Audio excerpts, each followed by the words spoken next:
Today I'll be installing a Sinosmart OEM replacement camera. It comes with this long video cable with a few cable clips and radio keys. Here is the main camera. This is supposed to replace a direct replacement for the trunk lid or a tailgate button. There's the button, and this is the camera feed that goes into it. And there you go, there's the extension part of it. It also comes with this replacement harness that sits in between the two. So let's get straight to it. First thing what you want to do is test that this new one works before going through the whole ordeal and detrimming the entire car to fit this in. That's good, so it works. So now let's take this out and take the old one out and replace it with this new one. So taking the old one out is relatively simple.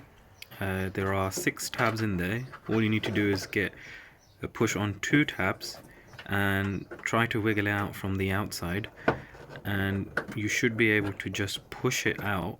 Some cars you will have to remove the soft close motor in order to get access, like I had to on this Škoda Superb. There is the original. Now let's replace it with the new one. Make sure you push firmly on all corners and that it clicks in place, and then pull the video cable through. Let's take a look now at what it looks like once you fit it in. And as you can see, it is a very good like-for-like replacement. What I want to do now is quickly test the camera and see if it's working. So what you'll need to do is take this dashboard / 8-pillar trim out. This part isn't necessary to test the video feed, but I want to route the cable now.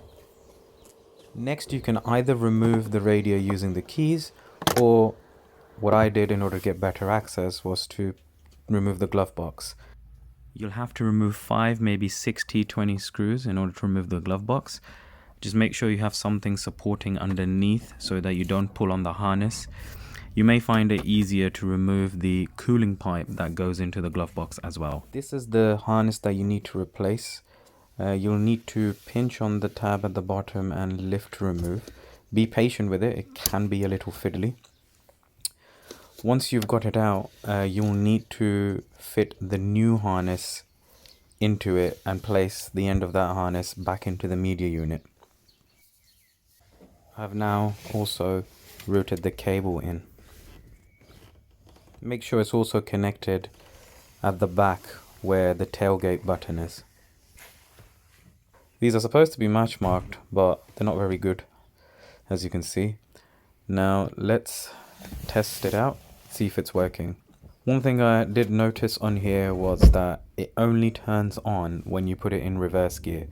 So normally you should be able to turn it on using the parking sensors or by selecting the rear view camera button on the screen, but for whatever reason it is grayed out, so you are unable to do it.